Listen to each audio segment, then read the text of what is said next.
সাম্প্রতিক সময়ে বেশ আলোচনায় পাকিস্তানি অভিনেত্রী হানিয়া আমির। ভারতেও তার অনুরাগীর সংখ্যা কম নয়।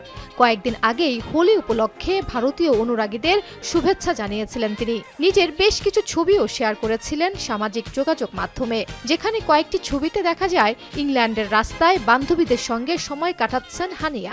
অভিনেত্রীর কপালে ছিল কমলা রঙের টিপ, সঙ্গে জুড়ে দিয়েছেন হোলি নিয়ে শুভেচ্ছার ক্যাপশন। এই পোস্ট দেখে হানিয়াকে শুভেচ্ছা জানান তার ভারতীয় ভক্তরা, যা ভালোভাবে নেয়নি পাকিস্তানিরা। তাদের প্রশ্ন, মুসলিম হয়ে কিভাবে কপালে টিপ পড়লেন তিনি। অনেকে আবার দাবি করেন বলিউডের জায়গা তৈরি করার জন্য ভারতীয়দের মনোযোগ পাওয়ার চেষ্টা করছেন হানিয়া। ভারতীয় অনুরাগীদের সেই ভালোবাসা ফিরিয়ে দিতে গিয়েই এবার বিপাকে পড়লেন তিনি। হানিয়াকে সর্বশেষ দেখা গেছে পাকিস্তানি নাটক কাভি মে কাভি তুমে।